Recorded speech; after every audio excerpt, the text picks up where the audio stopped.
Hello? It's about time.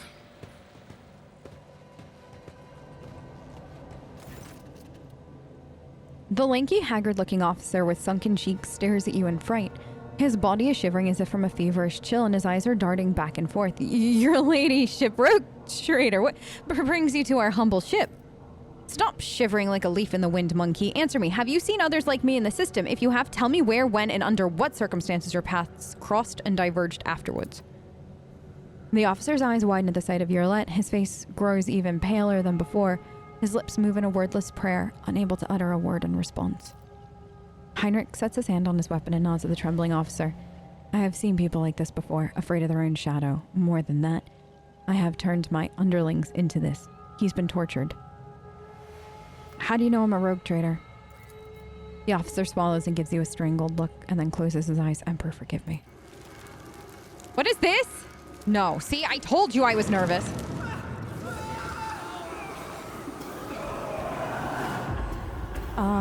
It's behind us! No. No, no, no. No. Tess? My daughter. You monkey never learn. I'm beginning to think that your kind is eager to step into our snares.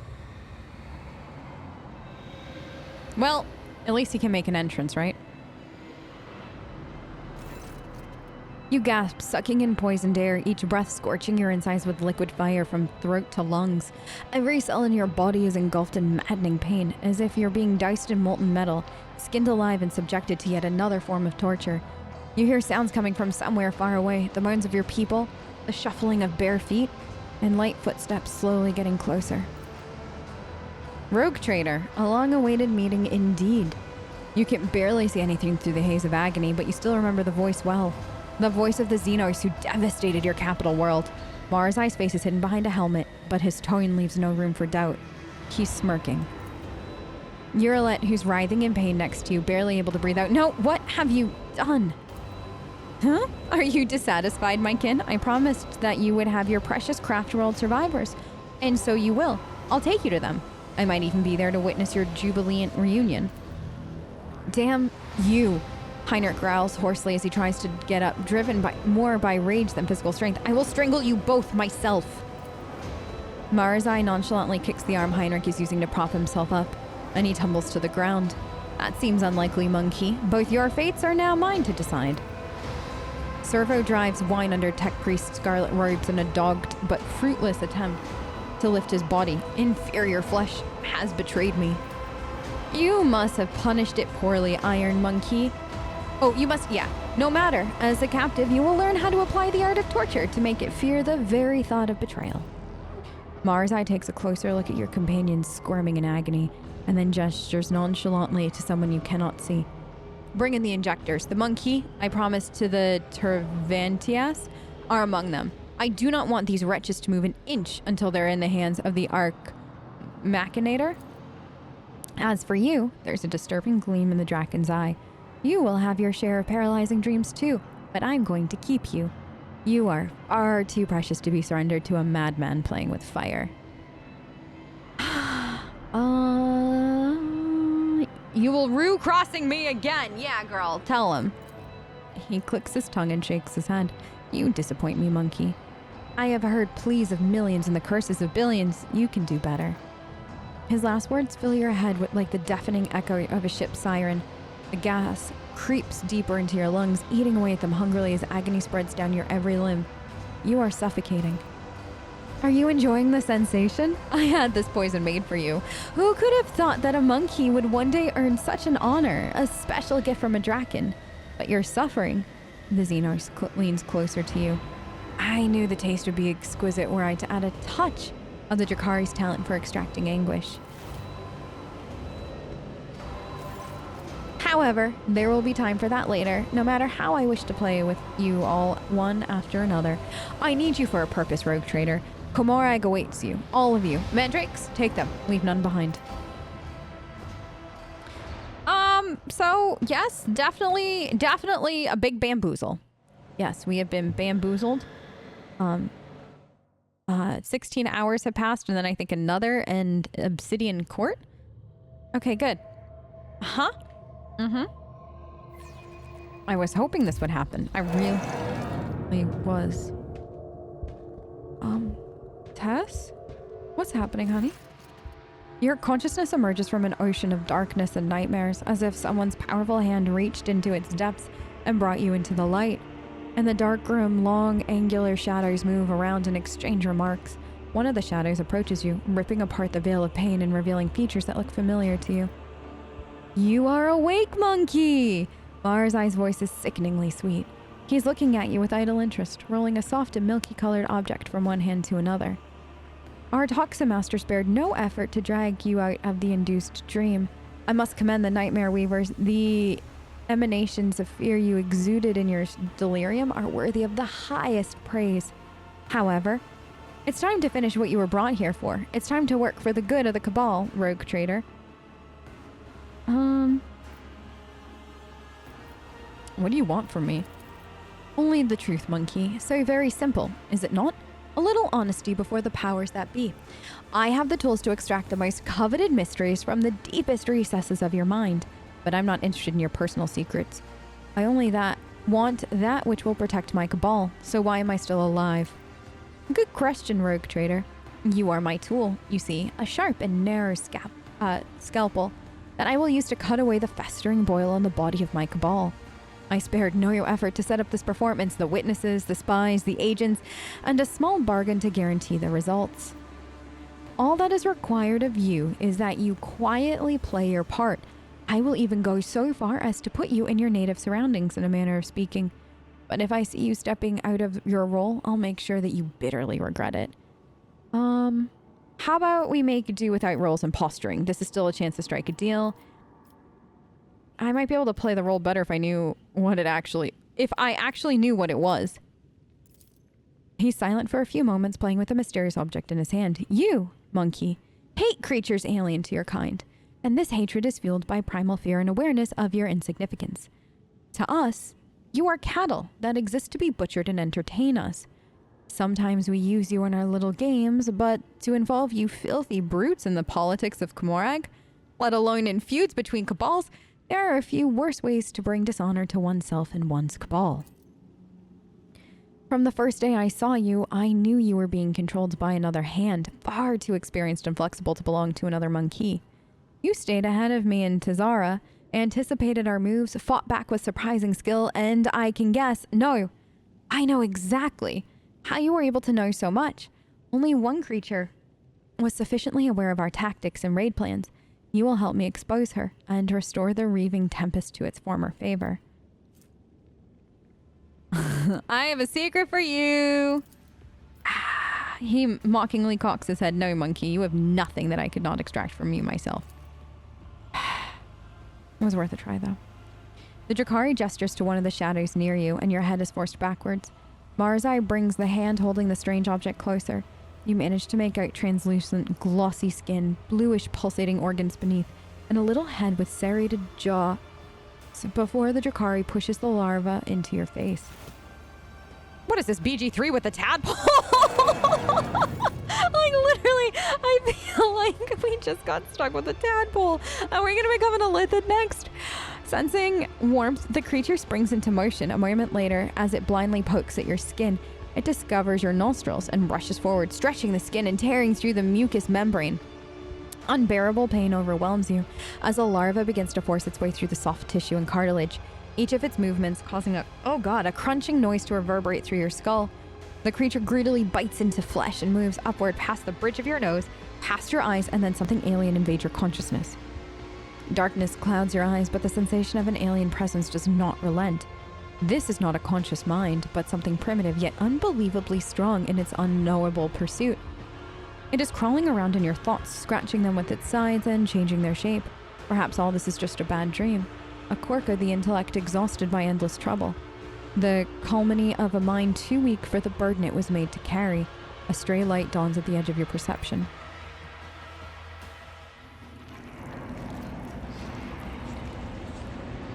Oh God.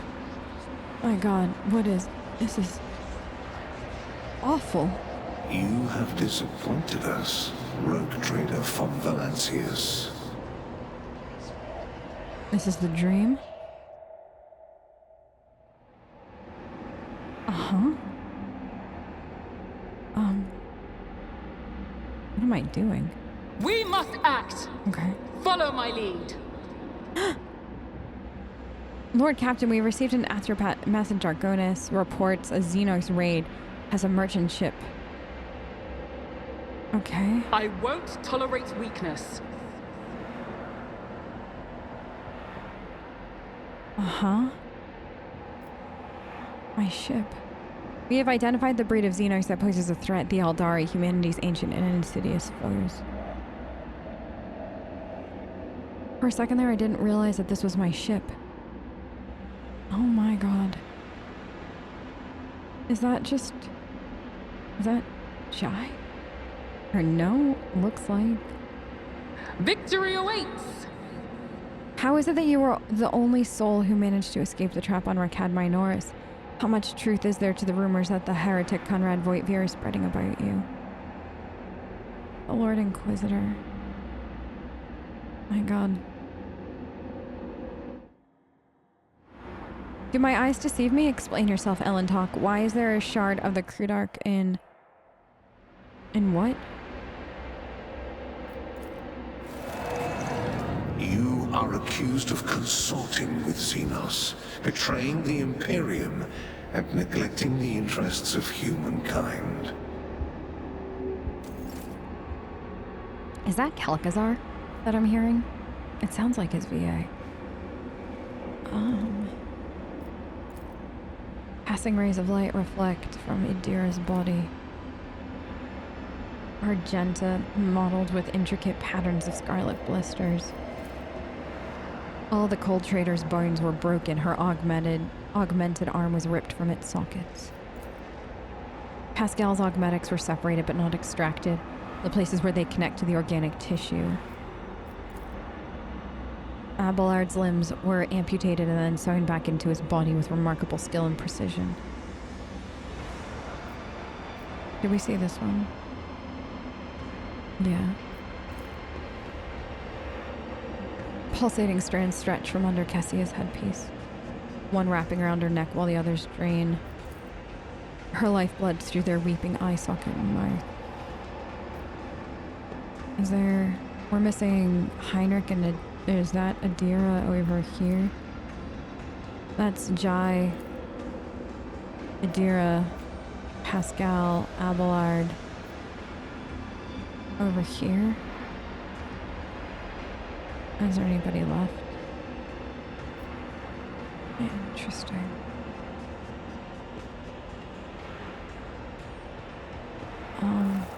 The Tribunal is waiting for Heinrich? your explanations. Come closer. Is it always Heinrich here, or is it your love interest at the time if you have one? No, because that is Kalkazar. And here comes our principal witness, the rogue trader herself. Heinrich gives you a cold look. If the presented evidence was not enough to convince you, her testimony will conclude this confusing case, full of oath-breaking lies and heresy. You dragged this girl into the trial and now expect someone will lend an ear to the lowly heretic's testimony? I thought better of you, Interrogator Van Calix. I was so very wrong. Lady Theodora's voice sounds even harsher and angrier than you remember. Auntie! Auntie, it's so nice of you to be here in my head as I am being tortured. And just tortured some more. The Lord Inquisitor makes a vaguely dismissive gesture. Enough. Let her speak. The sooner this business is concluded, the better. Then let us continue. Shielded by the powers of the Warrant of Trade granted by the Imperium, Theodora von Valencius more than once allowed herself to openly collaborate with Xenos. You've never seen such a contemptuous grimace on the interrogator's face. She plunged her entire protectorate into apostasy and heresy, including the current rogue trader, and went out of her way to prevent the Inquisition and me personally from maintaining order inside the Expanse. Does the rogue trader admit to fraternizing with Xenos? You served the Xenos, you rejected his light, you reveled in your heretical desire, and based prophet. What? What? Serving them as puppet and rejecting, I never, for the sake of her heretical desire and based literally it's this, but here.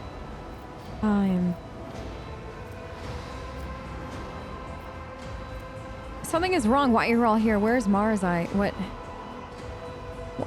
happened? Or Xenos is gone. Why is the Lord Inquisitor here? And Theodora's reanimated corpse too. Didn't she die? Everything here is wrong. Died, you say? But who are you talking to? Is alive. You were her loyal servant. Oh my god, this is trippy. Who were you talking to if I did? Get one simple truth into your empty head.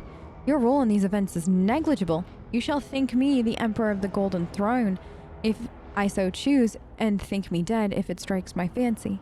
But this is not what matters right now. Just looking into your direction makes me sick. Why must I speak to the filth? The last words were not obviously meant for the court, not you. What happened? Heinrich bends over with a crooked smile. Rogue trader, are you all right? Or was your heretical association with Xenos so disrupted that you lost your mind? The mocking words do little to hide his irritation. The interrogator is obviously displeased with the turn of conversation. The Inquisitor leans forward slightly at the sight of your anguish. For a brief moment, the boredom in his eyes is gone. It was amusing, but the joke has outstayed its welcome. Theodora shoots the interrogator a nasty look. It is painfully obvious this heretic is dancing to your tune. Her word against mine? It would lost before you even unsheathed your blade, Heinrich. You need not worry, dear Lord Captain. It was not my intention to bring up unsupported claims. He produces a data slate and skillfully manipulates the device until he locates the necessary information. The interrogator gives you a data slate with a sour look and puts it away. There was not much evidence. Oh, it gives the data slate a sour look and puts it away. There was not much evidence to collect. The mere fact that the rogue trader inevitably ended up in the right place when the Drakari attacked her worlds and merchant vessels, even sometimes late, is the best proof that she was collaborating with other Xenos. Without your Drakari masters, you'd be dead. Who else could provide detailed information about the Cabal's future movements and raiding targets? What? Or the court and the God Emperor, I plead guilty. Or yeah, there's like no... Oh, Tess, we're gonna have some murder to do later. This I will not deny. Cooperation is a double-edged sword. Sometimes you use your partner and sometimes your partner uses you, which is what happened to the rogue trader. Lady Theodora used her to undermine the standing of the Imperium in the Expanse. The tribunal remained silent, although those present cast anxious glances at your predecessor. At this point, the tribunal probably wants to know what the true intentions of the Von Valancius dynasty are. The rogue trader claims she's been waging war against the Drakari this entire time, except, was there really a war? Or was it another carefully staged performance? Heinrich looks at you closely, almost without blinking. Allow me to explain what actually happened. Tessera von Valancius personally invited the Drakari to her worlds and then used their strength and resources to sow chaos in the Expanse to gain leverage over her rivals. It's very convenient to play the victim while working with those who rob your neighbors blind and terrify the worlds that pay you tribute. How much did you profit from this, rogue trader? Did you think we would not uncover your pathetic conspiracy? I did not set up any attacks. Yes, rogue trader. Heinrich addresses you through clenched teeth. You are destroying your only chance to make yourself useful to the Inquisition and to me personally. Do not tempt fate and do not resist the examination. Are you really saying that your war with the Drakari was not a hoax? Then how did you and your foolish subjects know the coordinates of the enemy ships every time? How did you know their targets? Do you think you're experts on all things Xenos and shrewd enough to divine carefully devised plans of the Cabal's finest? Not only other Drakari could do that, even then only a few. This means you were in collusion with them. Bullheaded stubbornness does not befit a woman of your pedigree, rogue trader. Since you've decided to deny everything, I'll summon another witness. I'm sure everyone will find it interesting to explore this sordid story from another angle. Uralet takes a graceful step forward. If the court so desires, my speech will run like a river and wash away your doubts. I found a shard of my home in the rogue trader's chambers.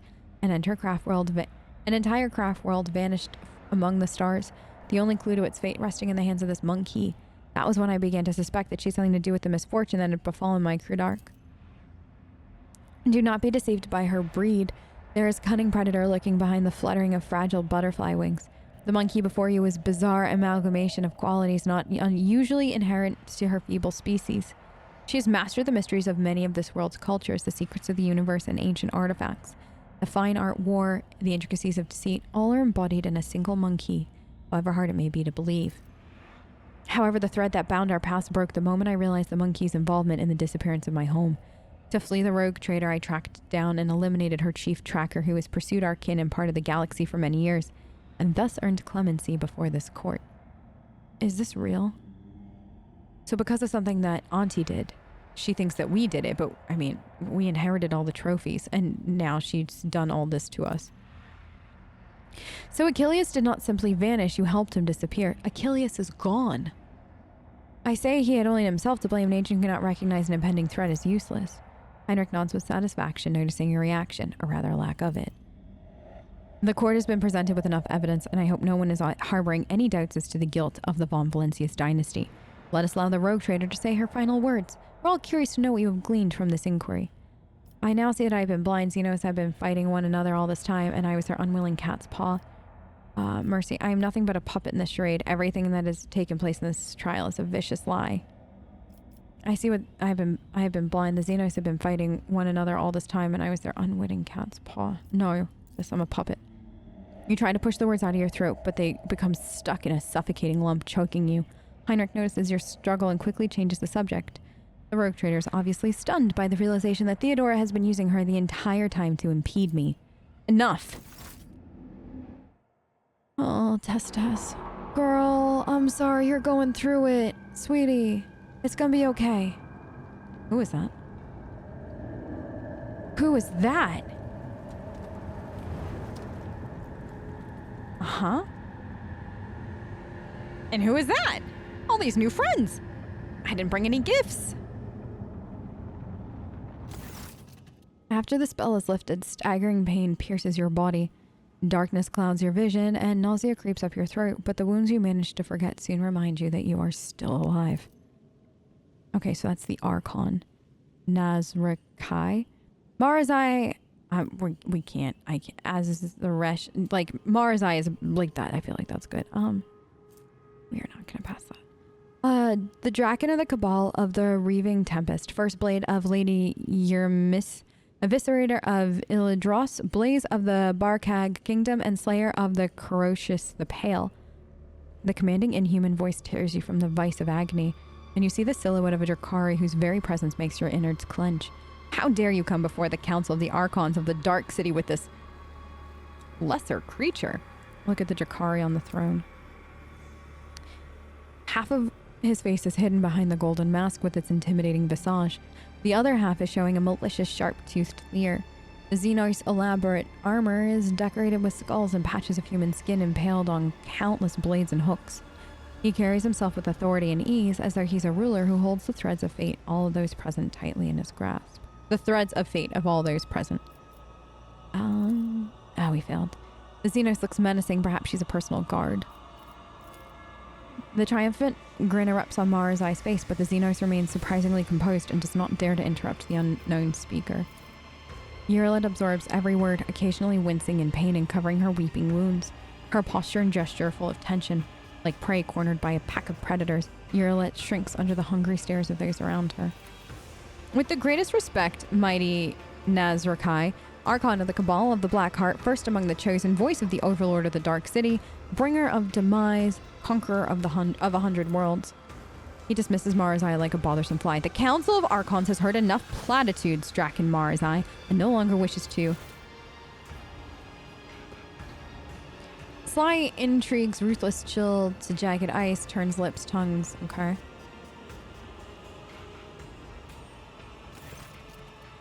Of vitriol verbose, the cut and thrust, keep time with fate's own machinations grave.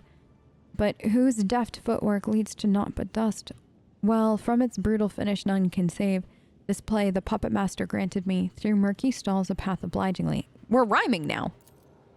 The great puppet master has Vecht himself invited you to this chamber? The Archon chokes on his own words, but quickly regains his composure. No matter, you may be our guest, Aberranian, but you are merely a spectator in this performance, and spectators do not belong on the stage, as you undoubtedly know.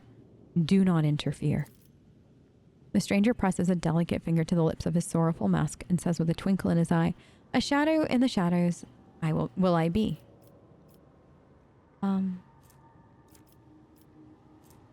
Let's try it. Look at the Eldari who interrupted the trial. The bright Bright, motley, the hollow suit, the mask hiding its owner's face, the graceful, subtle movements. Before you stands a Harlequin, another representative of the multifaceted Aldari race. The Xeno catches your eye and nods. For a moment, the play of shadows on the mask appears to twist into a mischievous grin. Let's see if we can recall.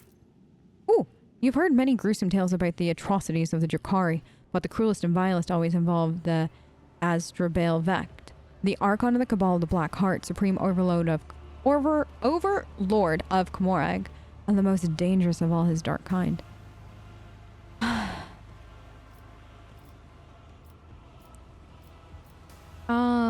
Damn Xenos, I'll burn. You know what? We're gonna listen. Like, no outbursts here. Let's listen. Let's not give them cause to do anything stupid yet, and hopefully give their plan away because they think I'm dumb. Barazai, considering the circumstances, the Archon looks around the room and tests his troubled gaze on the Xenos in bright armor who interrupted him. The council finds Archon Yrmiris guilty. The blade of your truth cut through the shadowy veil concealing her transgressions. However, a glint of cruel mockery appears in his eyes. How dare you insult the council with such a pathetic complaint? You should have ripped their heart out with your own hands and granted her soul to Vect if you wanted to atone for the mistakes of the Reaving Tempest. His eyes widened, filled with astonishment and disbelief. He seems to have been certain of the outcome and did not expect what he is hearing. His lips twist into an enraged snarl. Hatred directed at the Xenos on the throne, and yet it finds no outlet under the gaze of the dozens of Drakari in the chamber. To contradict my decision is to contradict the decision of Vect himself, fool. Something in the Xenos' tone makes your heart skip a beat. Allow me to discipline you for your weakness. Today, the Draken will lose his wings and plunge into the very bottom of the chasm. You will go to the arena to atone for your mistakes and impertinence, alongside the rabble you have dragged to Comorag. If you are a true Draken, you'll rise again. If you do not, your suffering will satiate the worthy. Lay down your weapons and follow the guards. I will let you keep what little dignity you have left. This is my final gift to you.